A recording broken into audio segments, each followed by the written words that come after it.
days, overwhelmed, trapped in a maze. Small business owner, stress had me in a daze. Every problem piled up, couldn't catch a break. Thought I couldn't make it, my dreams were at stake. But then I found a group that changed my whole perspective. Our success group of a community so effective. We all chasing that dream, sharing struggles and fears. They understood my journey, wiped away my tears. Together we broke through, we rise above. No more feeling sad, we're fueled by love. Our small business is shining, reaching new heights. With the support of our success group, we're taking flight. The power is strong, the vision so clear. Building our dreams with no more fear. Together we're resilient, unstoppable force. With our success group.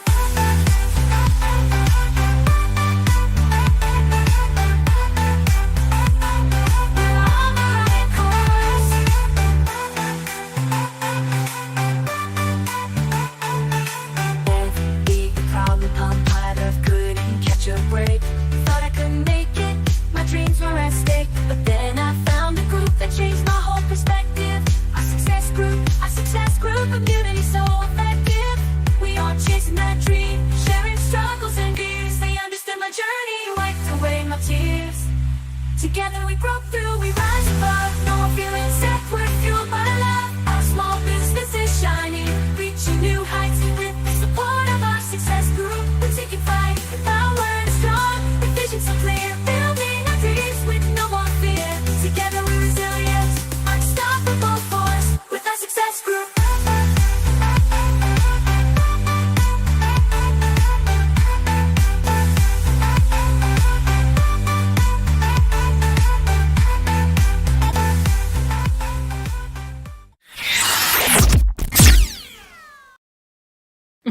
Hello. Are we here? We're here. Welcome to Rising Tide Talks. I'm Kylene Montgomery, and I encourage transformation with positive energy. I am Becky Kutzer, and I believe it takes a village to run a business. And I'm Aaron Montgomery, and we are here to work together to see if we can fall deeper in love with what we get to do as business owners each and every day. And really excited to see everybody here. And we got Rena checking in, says, hello, everyone. I'm so happy I actually made it. Yay. Craig tuning in, working the day job, busy time at the day job, I understand. And another half day that's still going. So, and then Chandler, dance. Pretty stoked. I got to hang out with Chandler for a bit today, and we were talking about the Grace Period, the nonprofit organization that she's the founder and executive director for. And I've been asked to be the chairperson for this organization, and we've got our retreat coming up this week with the other board members. So really exciting stuff there. Yeah. And after Chandler's dance, I was kind of dancing, going, hey, let's make sure everybody says hello and tell us what your business is. So Yes. We've got Barb checking in here as well. So good evening to Barb. And Chandler, always good at following directions there. I love it. Chandler, hi, I'm Chandler. I get to be the executive director of the Grace Period. Awesome. So, excited to have everybody along and everybody saying hello to each other. And so today, you guys, we'll talk about whatever, right? And I think that's what the beauty of Rising Tide Talks is an opportunity to get together. And really, it's more of a conversation, right? So whatever you guys, the listeners, want to talk about, that's where we want to head first. But then after that, if there's other topics that are kind of like current events, maybe things that are happening inside of Masters of Success, and then we can also look at kind of the topic that, and a lot of times lately it's been me because we've been recording it. And so Kylene normally joins me for Small Business Saturday, but occasionally it's been me. And so this last Saturday, we recorded a topic all about pricing and kind of utilizing our SVPs to better manage our pricing, and value alignment is what we call that inside of the fundamental formula. So I think that's going to be a good topic for us tonight. Does that sound like a good plan for you guys? Mm-hmm. Oh, yeah. Definitely a hot topic, I think, in any business, isn't it? Absolutely. Yeah. I don't know why or how I thought of this, but ever since started our success group, I always try on every form that we have is, what's the number one challenge in your business? And so over the years, all the people that have gotten on our email lists or signed up for different things, we've been able to gather all that data. And every once in a while, I'll pull it out and kind of see where we're at. And it stays pretty steady. About 85% of the people, it's somehow related to pricing is one of their big challenges. So that's a lot. And I know, this is a topic of expertise for you, Kylene. So I can't wait. Right? Get ready, you guys. She said that before we started, and so I had to break that out. Sorry. Yes. But I am always learning more, especially when it comes to pricing. Yeah, absolutely. All right. But Becky, you're involved in this every day, and there's, I think you've got this attachment. In fact, am I wrong here? Am I thinking incorrectly? At some point, were you not kind of in the accounting world in your life? Well, I thought once and at one time I wanted to, but okay. All right. So it was more of a want to. It wasn't really a career. Okay. All right. Well, it was enough. It was one of those things where it was part of the job and I was just kind of doing it. And then I did a couple accounting classes through like e-learning, whatnot, through the community college and that kind of stuff. So I know enough to be dangerous when it comes to the accounting side of life. Cool. But I don't like it. Yeah, absolutely. Well, and that was really kind of the big point. I don't want to get into it quite yet because we got some other things to cover here first, but that was kind of the big point on Saturday was it's not about the accounting and the spreadsheets per se. Kylene loves it when I say that. It's way beyond that. And so we'll talk about that here in just a little bit, but I'm curious for the listeners that are tuned in live right now, where do you fall in the pricing world in your business, right? Like at a 10, you love it. And it's, you feel like you got a great system and it's just easy. Kind of in the middle, it's like you could take it or leave it. You're not a big fan. And then, kind of at a 0, you like pricing brings anxiety. You're always worried about overpricing or underpricing, that type of thing. So I'm curious where you guys are at on that scale when it comes to pricing the products and services that you offer. So anyhow, anybody comes with a 10, I'm hiring them. Yeah, absolutely. Well, I'll be honest, I am a 10. So I know. That's why you're going to get my spreadsheet. Absolutely. So, I used to actually really just like it, right? Like, it was definitely anxiety ridden, but after some of the things that I've been able to learn in the 30 plus years of being around small businesses, I can't wait because there is a little bit of a science to it. I love a good spreadsheet, but there's also this kind of art form to it when it comes to the perceived value. And anyhow, and then I am like assuming that Chandler's comment here should be kind of with the Dr. Evil $1 million or $1 billion. Yep. And Barb says pricing is a challenge. JPP Plus sent out an email on how tariffs are affecting the pricing they will be charging in the future. And Rena says just finished doing a quote for a customer and I still question my prices. Absolutely. Right. Rena, where you're at is where a lot of us are. Yep.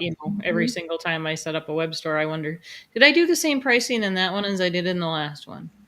And if somebody notices, I haven't gotten called out on it yet, but I've been trying to make sure that I'm fairly consistent. Yeah. So a lot of for mine comes down to what we're putting on for fundraising. If a group has a specific fundraising amount they want added on, or if they're doing my specified what I usually do. So that choice. Absolutely.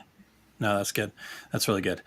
Chandler says, that's right, Dr. Evil, it's just my worth. So value pricing there, Chandler. I like it. Just $1 billion. That's it. So I will totally, Rena's agreeing with Barb. JDS also sent one out. Yep, absolutely.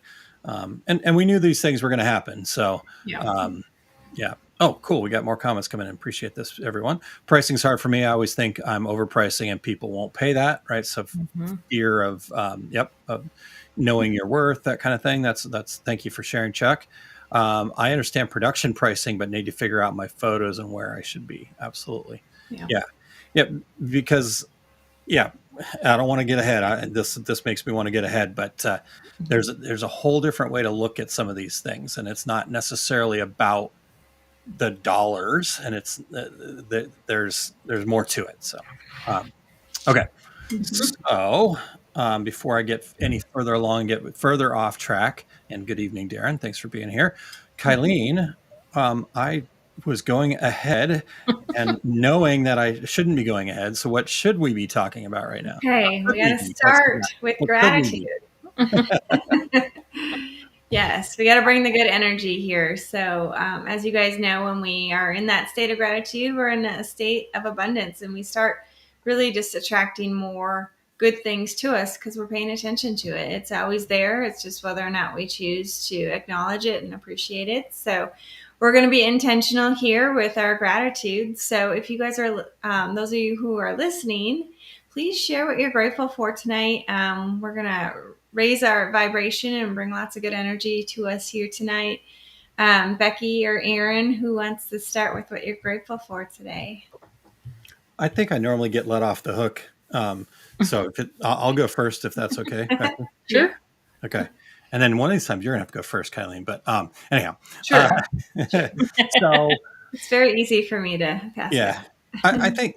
I think just based on all the conversation we've had, like I said, I get really super excited about pricing, and I do love it. I do think it's such a cool opportunity inside of our businesses to really kind of put dollar values on our worth, right? And so when we can increase the dollar value, I think we increase our worth. So anyhow, what I am grateful for is what I have learned in my time about pricing, and the fact that I have the ability to share that with others as best I can, and share some of the things that I've learned over the years, not in a prescriptive way, but in a have you ever thought about it like this kind of way? So I'm just grateful for that opportunity, and I love getting excited about something that I get to share. Awesome. I How about you, Becky? I'm going to grab Chandler's quick. She says, "I'm grateful for people who believe in my value." I love that part. Yeah. For me this week, we have had some super nice days. We had a lot of wind yesterday, but I was able to go sit outside for a little while today until it started raining on me. But just being able to have that sun, I had actually left my door open for a little while and just left the fresh air in my office. I just needed that. And I did, somebody looked ahead and they're like, it's going to be crappy next week. And I'm like, good, I'll be in Arizona. So it'll be okay. Perfect. Where it will not be crappy. Where it will not be crappy. This is the best time of year to be in Arizona. Yeah. In Phoenix. It is. Or Mesa. So that I'm just thankful for really nice weather right now, and hopefully it will continue and keep us going. Way to take advantage of it too. Yeah. Yep. Absolutely. All right, Kylene, what about you? All right. Hold on one second. Yeah. For those of you guys that are tuned in live right now, Chandler shared what she's grateful for. We'd love to hear from you guys as well. So go ahead and put those in the comments now. If you are catching the replay version, put it in the comments as well. So thank you, Kylene. Sorry. Go ahead. Oh, no worries.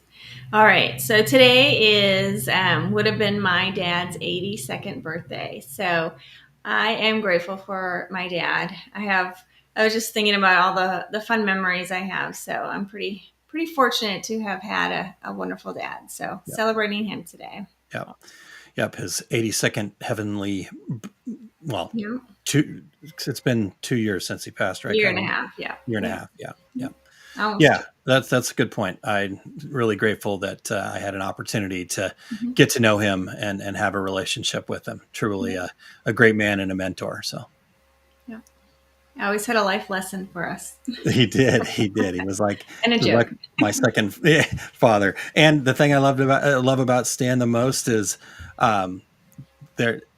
he never met a stranger. There was no such thing as a stranger to him. True. Every single person was like he would talk to him like he'd known him for years. So That's very true. that was a gift. All right, well, excellent, you guys, and keep that gratitude coming in on the chat there. Yeah, here we go. Thank you, Rena. Rena says, I'm thankful for my husband today and every day, but today is his birthday, so it's a little extra special. There you go. Happy birthday. Happy birthday to your husband for sure. All right. Well, shall we dive into the pricing discussion here a little bit deeper, you guys? Yes. Sure. Okay. Well, since I love it so much, I'm going to lead a little bit here, but you guys can kick me, stop me, whatever, jump in. I'm probably going to just like kind of ask some thoughts here. Kind of to start, as I was kind of alluding to earlier, this idea that pricing is about a spreadsheet or making sure you've got the number right, et cetera, I think can maybe put us in a spot where we might miss it, right? And some of the mistakes, I guess, or I don't want to call them mistakes because it's not to say that these things won't work.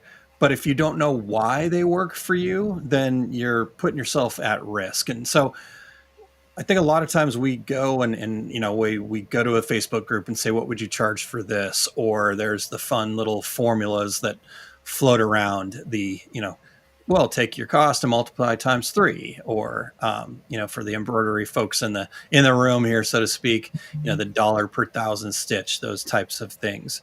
But honestly, pricing is way less about the numbers and way more about the value. So, what does perceived value mean to you guys? What does that make you think about, or how do you kind of make sense of what that phrase means, perceived value? So, Becky, can I throw it to you first?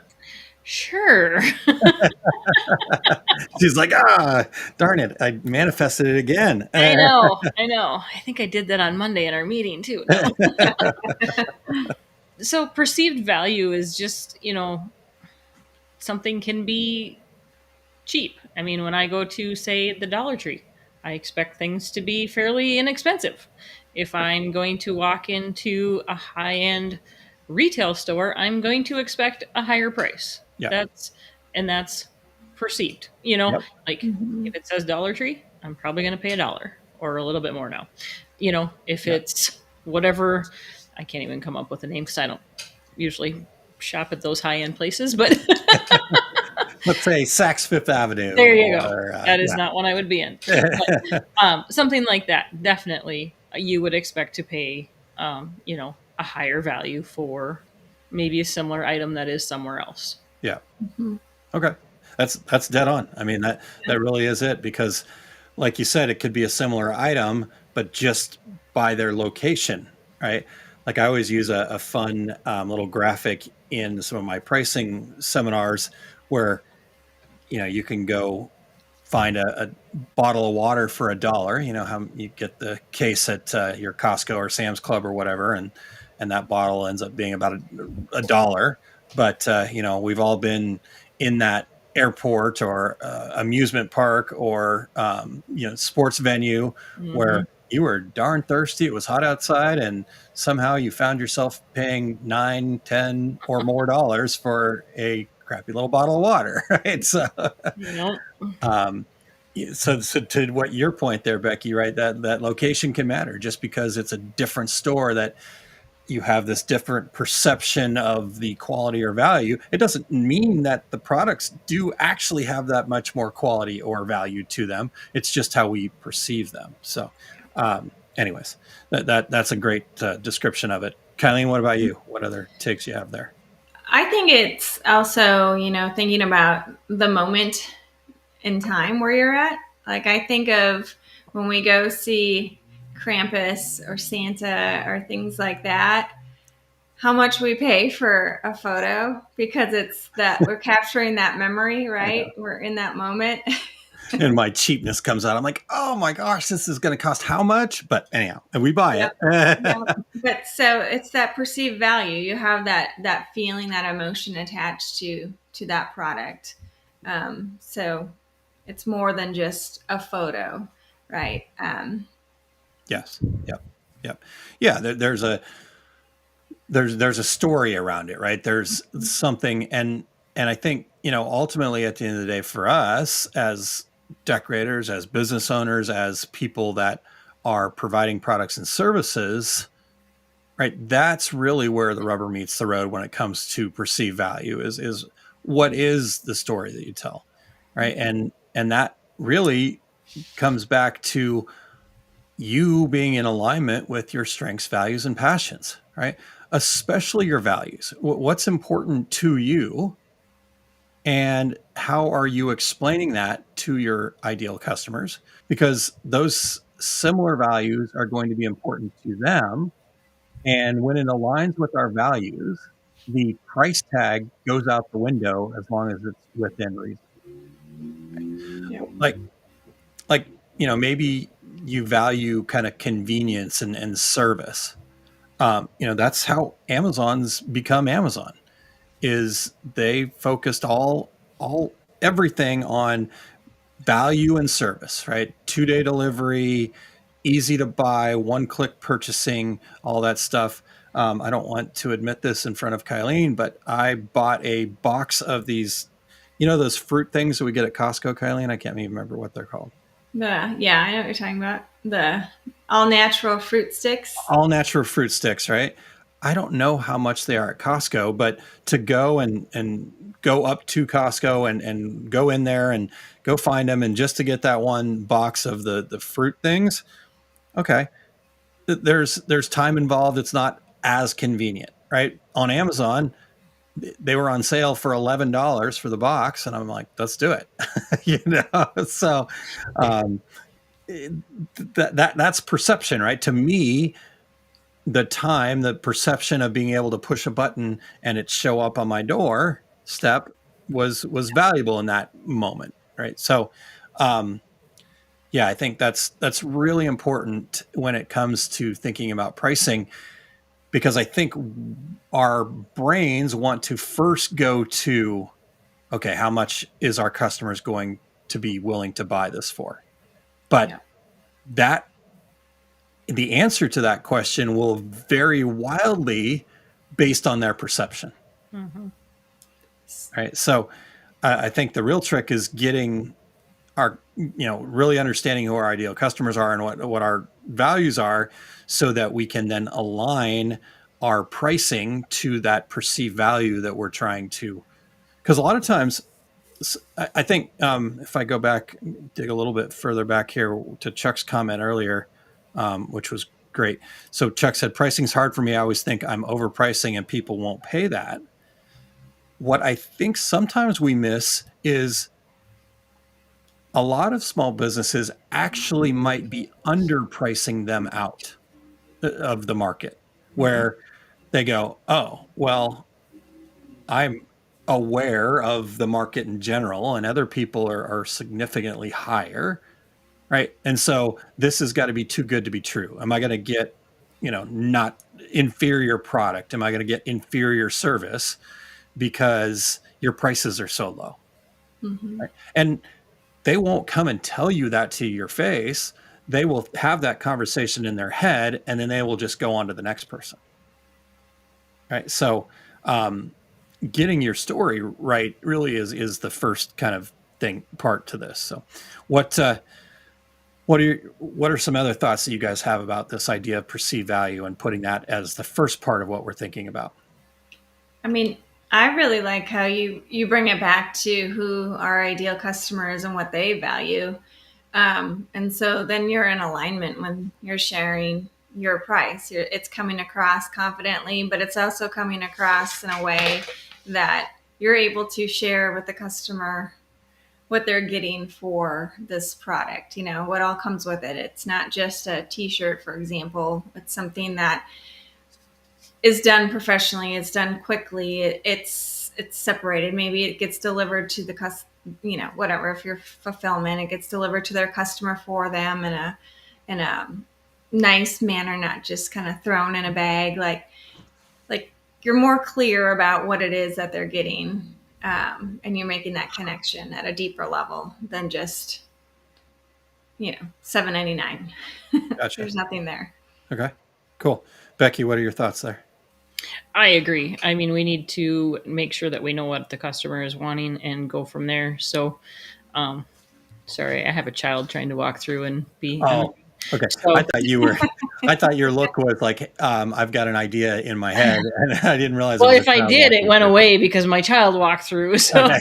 I'm gonna blame him because I told him I was in podcast and I got it okay, and then he still walks in anyway. Is he ready to join us yet? You ready to join us? Yeah. Okay, then Tell exit. him next time he walks in, he gets to join us. You better move, or I'm gonna move the camera. There you go. There you Um, go. well, perfect. So let's hit Chandler's comment here, and she prefaced this by, I'm putting my studio hat on for this live, just in case Yep. anyone gets confused. So outside of the grace period, Chandler also runs a local co-working space, which is where we hosted Fun Live at last year, and that's how we got to meet Chandler. So she says, real talk, my pricing is that everyone wants me to give them a deal, and I'm one of the cheapest places in the state already. So how can I get cheaper? My value would totally go down if I went cheaper. So what are your guys' thoughts on that? Becky, anything show up for you? Well, Kylie, either of you? Yeah, go ahead, Becky. I feel like we've played that game too. It's if you price too low, people don't think you're. I mean, it's like looking at the Dollar Tree. If it's priced at $1, it's got to be cheap, right? I mean, Yeah, that's kind of how that perceived value comes through. So if you're going to continue to lessen your price, then they're first going to want to know what's wrong with it. yep, Because why is it that low? yep, And then you know, you can't go any lower. yeah, There has to be a bottom rung to it, and then it goes back to, this is who I attract. These are the customers I want. If they're looking for a cheap place, then they probably could use the broom closet at the next place over. If they're yeah, not going to want to pay for the space. And Chandler's space there is amazing. yeah. It is clean. It is done. I mean, the decor and all that is awesome. It's Peaceful. Yeah, comfy. yep, yep. I mean, Perfect. if I was there, that would be an awesome place to be. I mean, it just would. Yep, So, to me, she shouldn't be the cheapest in the state. yep, yep. And you said it in what you were saying there, Becky. I can't remember exactly how you said it, but I think maybe one thing to look at there, Chandler, is instead of focusing on the price, focusing on who you're having these conversations with, right? Are you attracting the wrong people if they're all just interested in you giving them a deal, right? Mhm. And so it probably has nothing to do with your price, other than the fact of what you just said, Becky, is maybe the prices are too low to begin with, and that's why you're attracting these people that then go, oh, well, this is the lowest. Because they just want to get a deal. Mm-hmm. Like I've seen people that have walked away from the best deal possible. In fact, I nearly did that with the Palisade, Kylie, and I nearly did that because I wanted to kind of get the best deal possible. That then when we went and looked, I was like, oh crap, that is the best deal. We could have missed an opportunity here. So I definitely can be a little cheap sometimes, and so I get that, right? So we got to watch who you attract, Chandler, I guess is what I think. Kylie, what are your thoughts there?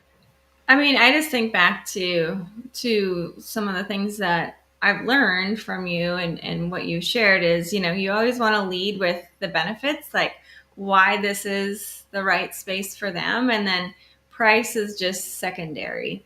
Yeah. I know people are going to want to probably, when they initially meet you, ask for what is the price, right?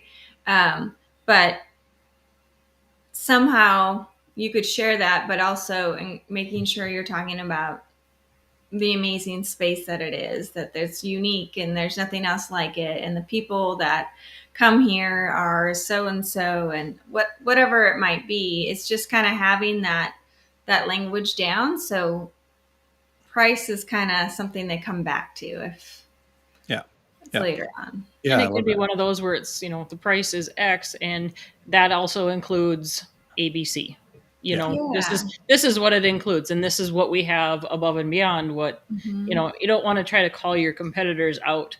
I actually was just having a conversation with ChatGPT about some of that, for trying to, like, I want to say a certain thing, but I don't want to call my competitors out and say they don't do it.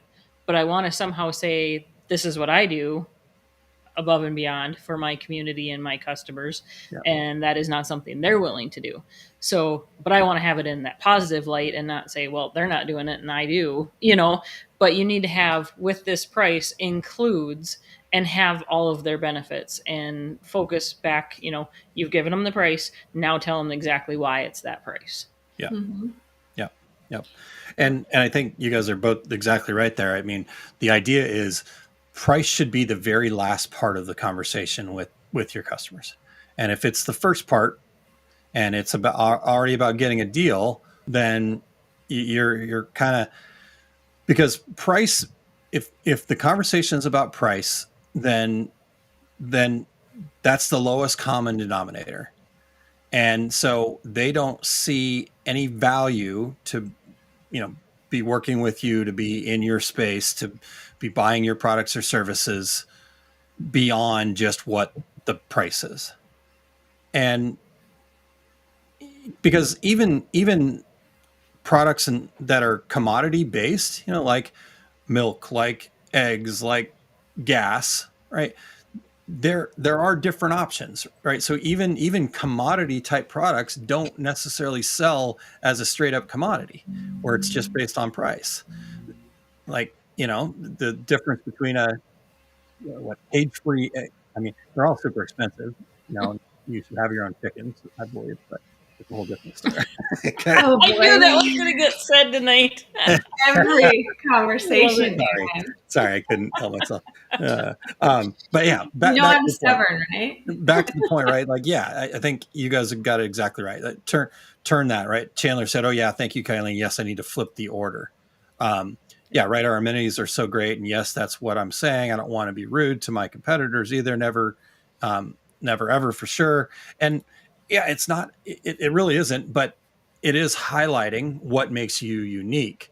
And so I think this is a really good opportunity for us to kind of transition here a little bit from this idea of, okay, let's start with perceived value, but then how do you align your pricing with that perceived value and changing the story? And there are several ways to go about it. And I'm actually going to dig pretty deep into this coming up on April 4th and 5th. So if I could just share that really quick, and then we can hit a couple of these things. So if you guys hadn't heard, I am hosting what I'm calling the Profitable Pricing Blueprint coming up on April 4th and 5th in the afternoons there. And these are complimentary, no charge. And this is not a opportunity for me to, give you a bunch of fluff and then try to get you to sign up for something else, right? There will be a workshop after the fact that you can sign up for that is a paid opportunity. But just like we did with the goal getters, just like I do with the marketing program, you can take these free webinars. And if you believe that you can do that on your own and you're going to do it, all the information is there. So I don't hold anything back. I give you everything that I know out there in the webinars, and then it's on you to take the information and do something with it. Now, like I said, there is a workshop where we can go even deeper, implement it specifically to your business, and that's where the value is there on the other side of that. But I'm really excited about these webinars that are coming up because I'm breaking them down into two parts. The first day, we'll really talk about that foundation. How do you get to really understand what your minimum cost is? So I've got a little cartoon that I use that shows my pricing strategy. And it's kind of funny and a little bit simple because on one side, you've got the customer holding the coffee with a big smile on their face saying, customer's happy with the price. And on the other side, you got the person selling the coffee with a big smile on their face, holding the money, saying the seller is happy with the price. And that's it. That's my pricing strategy. So I just gave it away. But breaking that down, right, and how we think about that is the real key. So the first day, we're going to focus on how do we make sure the seller is happy first, you. And then the second day, then we'll take and go, okay, based on what the seller's happy with, now how do we position our products in such a way that the perceived value is there, that the buyer is happy with what they pay for, and then everybody goes. So sign up for that. Even if you can't make the lives, they are recorded and you will get access to the recordings. If you are planning on taking the workshops, those are not recorded. We've got 3 convenient dates on the workshops. And if one of those 3 dates doesn't work, but you really want to come, please reach out to me. We can figure something out. I am a solution-oriented person, and you give me a problem and I will probably be up until all hours of the night trying to figure it out. Right. So, but you've got those 3 workshops. If you are going to attend one of the workshops, I would highly recommend you going through the webinars, even if you couldn't catch them live, because it will make a difference when we get to that workshop part. But come to the webinars, and then I haven't talked about it a whole lot, but I do have a workbook that will go along with the webinars that will also be free if you register. So just go to osg.link/value. All right. I will be watching replays because I will be traveling. Yep. And that's totally fine. Just, make sure that you get those, watch the best you can. And, before we get to the workshop, because I know you're going to be at one of the workshops. So I wanted to put that out there. And there we go. Hey, Tanya, good to see you. Tuning in. All right. So with all that being said, here's a couple of things that show up when we talk about aligning our pricing with you and your strengths, values, and passions. And so I want to get your guys' thoughts on these things. So the first one is really just defining what makes you unique. Like, if all things were equal when it comes to the things, the shirt, because, I can go and get the exact same piece of equipment that Becky has. I can go and buy the exact same Blake shirts that Becky has. I can get the same heat press, right? Like we can do all that stuff. Heck, I could, get a garage barn, beautiful little place where Becky works. I can set that all up the exact same way. But at the end of the day, people are going to choose me versus Becky and vice versa. And neither of those choices has anything to do with either of Becky and I's worth. It has to do with our uniqueness. So from that idea of uniqueness, right, thinking about what are you naturally great at? What do your customers value most about working with you? And what transformation do you provide beyond just a product or service? What are some thoughts you guys have about really kind of defining what makes you unique? And I've been throwing it at Becky the entire time. So unless Becky's got something right off here, I'm going to throw it at Kylene first. Yeah, I mean, I think sometimes it's hard to think about what you're naturally good at, right? It's hard to put it into words, but I think about, sharing yoga. You can go on YouTube and you can find yoga. There's studios everywhere. So it's like the yoga pose is the yoga pose, but it's the delivery of it. So I think it's my way of welcoming people where they're at, and providing that safe and comfortable space to meet their needs, and their transformation, right, is creating that new connection inside themselves, calming their mind and bringing more strength and focus and positivity to themselves. So are there other yoga teachers out there like me?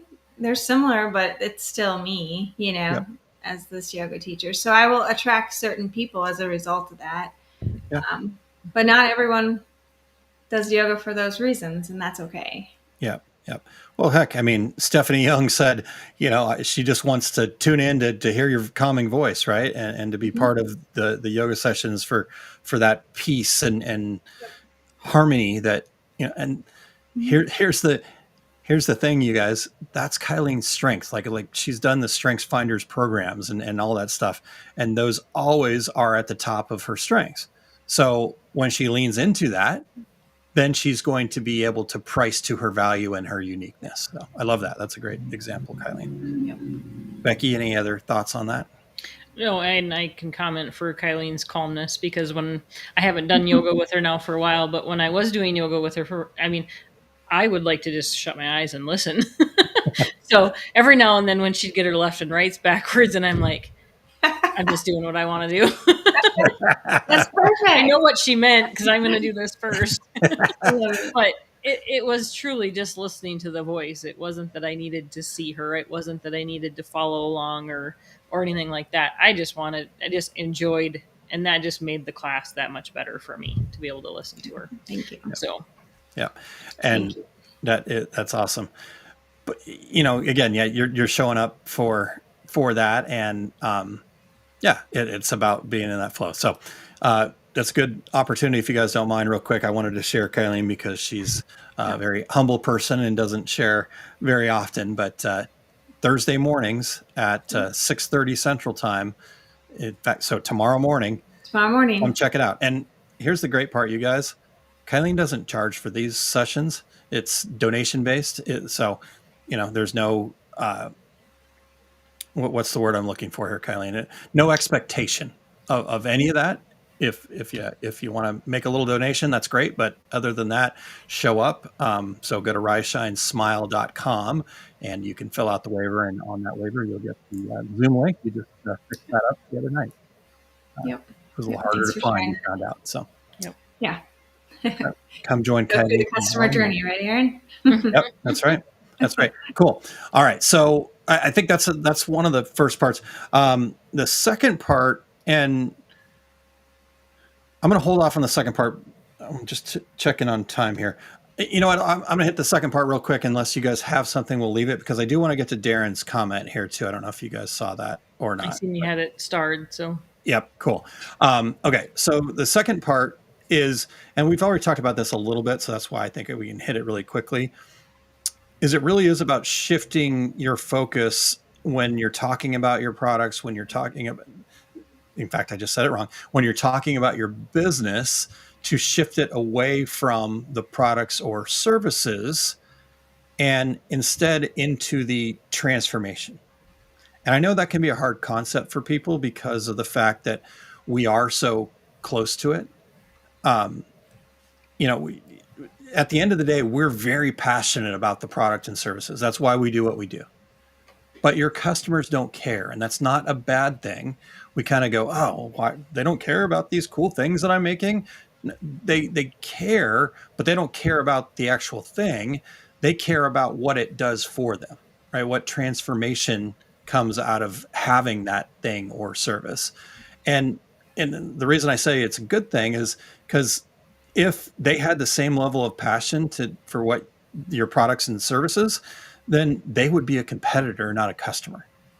Right? And not saying that having some competitors is a bad thing, but at the end of the day, we need customers too, right? And so people that, okay, I don't know, I'm not interested, and have no desire to, the creativity, the aspects of it that you bring to the table all the time, Becky, in what you do when it comes to the things inside of your business. Your customers want the transformation, right? They want to be able to promote their community. They want to be able to show off that they're part of the tribe, those types of things. And so that's the transformation. And so I think it's really crucial to think about that when somebody asks you, what do you do? And you go, oh, I sell t-shirts. They go, oh, that's really neat. And then they walk away. You go, I wonder why they didn't. But if you were just doing, somebody asks you what you do and you say, well, I help communities show off their spirit for the place that they love. Interesting. Tell me more. And then they stay there and they listen to you. Right? What a different experience. So, I think just maybe as a quick tip for everybody, just go look at one of your descriptions online somewhere and see. Be honest with yourself. And don't be judgmental about, oh my gosh, this is all about the thing. Just go, oh, okay. How could I change that? How could I make it more about the transformation? So, any thoughts before we get to Darren's comment here real quick? Okay. Yeah, I'm just going to say I have a lot of work ahead. Well, this is the other part that I love about pricing is even when we go, oh man, there's so much to do. That just means there's so much opportunity, and just every little change is going to make it a little bit better. And each time you make it a little bit better, that's going to exponentially grow your business, grow your relationships with your customers, and ultimately more fulfillment and stability. So, that's a good thing. All right. So Darren's question says, how about wholesale price versus retail price? For example, I have a nutrition shake shop that wants some items for staff and some to resell. I have longer thoughts if needed. I think I'm pretty clear on this. Becky, Kylene, anybody want to take a stab at this before I jump on my soapbox? I'm out of this one. I know what I do, and I don't know if it's right or wrong, but Well, you if know, whatever you do is right because it's what you do. well, that's You what I can do. change it, maybe you could be inspired to make a change, but what you do is right. So maybe that'd be awesome, Becky, if you wouldn't mind starting there for us. So, I mean, obviously for me, I have a place in town that I do spirit wear for our school. Their retail, I also sell retail stuff. So we have our stuff priced the same. It's because I would not want somebody to bypass them to come to me Mm-hmm. to purchase. So we make sure that, what retail price they're putting out there is the same as what I'm putting out there. Some of my stuff actually ends up a little bit higher, but that becomes because it's a fundraiser or a club thing that they want to raise some money or get something for the club. So then we obviously add on. Yeah. But our mine becomes, a percentage off so that they have room to make some money. Yeah, absolutely. And I try to do it so that it's bulk, so that I can order bulk at a time, and it's not a onesie twosie type option. So that is all played into it, so that we can Mm-hmm. have a good relationship that way. Absolutely. Absolutely. And So Becky, that is perfect, right? Like you are thinking about the relationship, you're thinking about what the value is and what the exchange of value is there. And so here's where, again, I don't think there's a wrong answer. I think sometimes we look at these things in a wrong order. Right? So I think a lot of times somebody comes to you and says, hey, in Darren's case, I need some items for my staff and resale. So I need your wholesale pricing. And we go, oh, okay, great. So I'm going to, mark it half off, or I'm going to, well, wholesale is always 40% off or 30% off or whatever. I mean, I've heard every single number, to be honest with you. So, and that right there makes me go, okay, well, if I've heard every single number, then there is no hard and fast rule. And honestly, there never is. It's your business. You get to price the way you want to price. And so I think we need to look at that in the opposite direction and go, okay, great. I understand what your needs are and why you potentially can get a little bit better price than somebody that's just buying retail onesie twosies. But that's where you need to then figure out what the right path is, right? And this is where I get excited because it is a little bit more of an art to it. At the end of the day, you're exchanging value for value. Right? You're giving them a product or service. In exchange, you're getting money. That's value for value. When they say, I want to give you less value, then what are they giving to you in return that's not monetary? And so that could look like, well, I'm getting a bigger order so that I've got more consistency, and that's worth money to me. So I can give them a pricing discount. I can give them a wholesale price. Maybe the value that they're giving is they're going to take care of the marketing of it, right? You're putting it in their store. And so they've got to get people in the store. Hopefully those people are buying. And so you don't have to necessarily spend your time, energy, money, space to market your product. Okay. That's worth the difference. So, but just to say, well, I'm wholesale, so I should get a better price. I always go, awesome. Great. Here's my wholesale price. It just happens to be the same as my retail price. So again, there's got to be this exchange of value. So you've got to prove to me that I'm going to get something in return, whether that means, again, more consistency. I give better prices to customers that buy more, that have been with me for a longer time, et cetera, because of that exchange of value. It's easier to do business with them. They know the process, all that kind of stuff. And so I guess for me, what I would do is take that and go, okay, great. Now, what do I have? What room do I have? And what kind of value can I assign to those things that I was just talking about, the non-monetary value that I'm getting back from this customer. And to your point, Becky, going in and having those conversations with your customers, or just thinking about, okay, well, they need to make some money too, right? We need to make this a win-win. So how can I make this a win-win? But if you were to say, okay, my wholesale prices are always, so you make 30 points or 30%, right? But then you're losing money every time you sell one of those things to them. I've been there. The reason that US Screen is no longer in business, back in the day, we were selling T-Jets, and we had wholesale pricing. And every time we sold one of those early direct-to-garment machines, we were losing $500 or $250 or whatever it was. And then we would do a special or a deal to try to sell more because we had to pay payroll.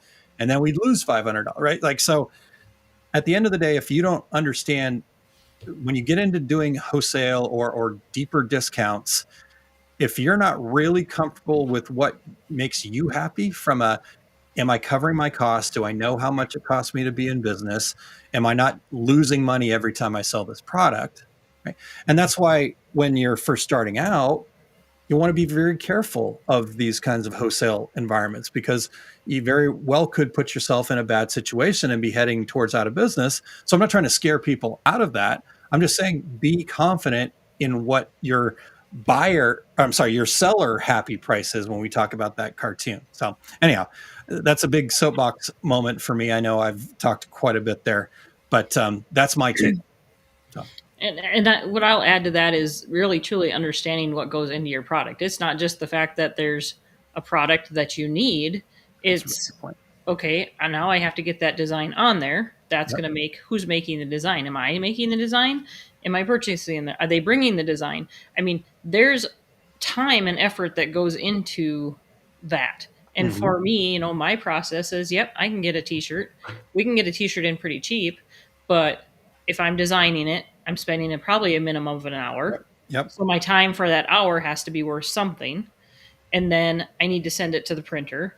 I need the printer to do its thing, which isn't just instant. It takes a little time to get it from point A to point B to make it be a product that I can use on the shirt.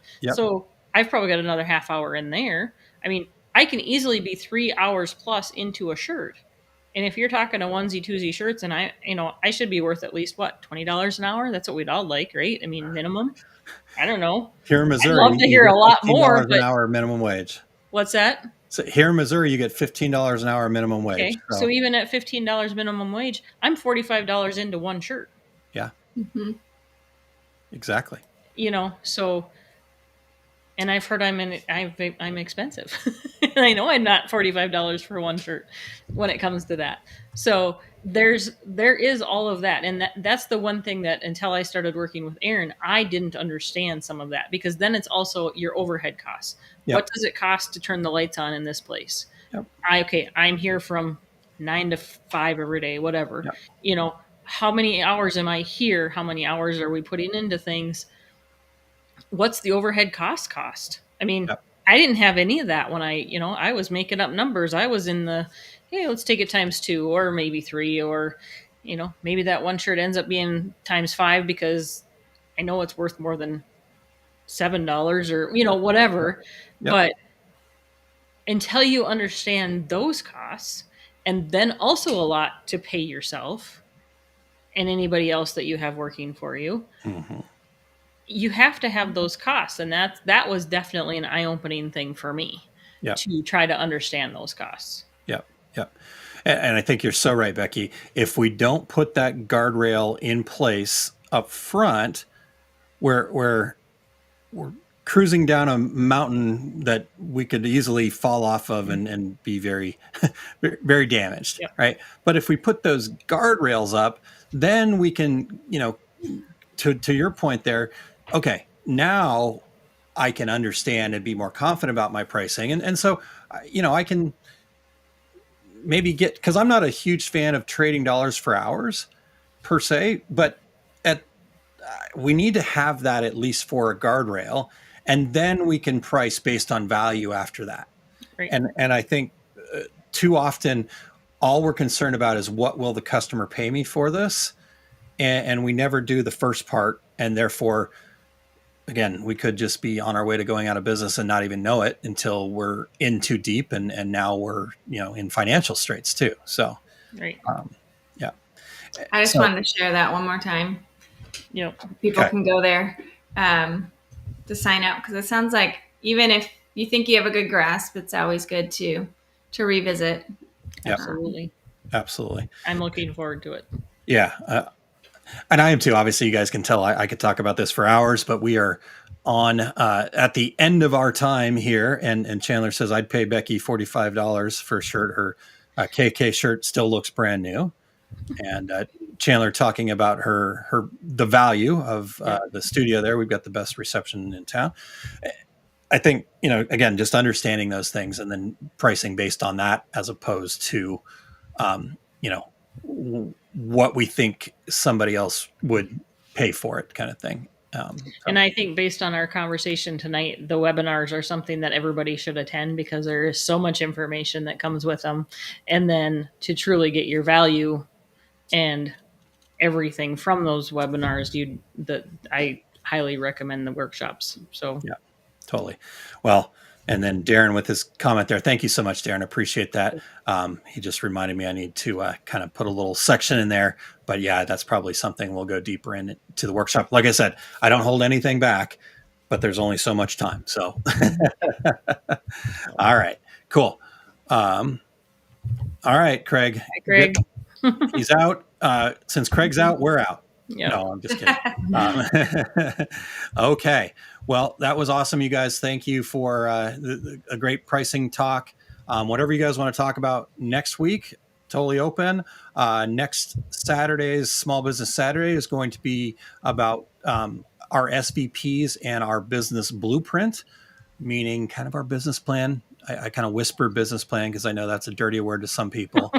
But the reality is, this is the tool that we need, the working on our business tool that we need, making sure that we are aligned to our SVPs. So that's going to be our topic on Small Business Saturday, this upcoming Saturday. And so we can talk about it more on Rising Tide Talks or whatever else you guys want to talk about. So, and I will be back in 2 weeks, because I know my schedule for Wednesday will not be conducive for a. Sounds good. Totally understand. So likelihood, unless you guys tell us that there's something else, likelihood is Kylie and I will continue the conversation from Small Business Saturdays for now. Okay. Awesome. Great. Hope you guys have a great 2 weeks. All right. I will see you back then. All righty. Bye, everybody. Bye.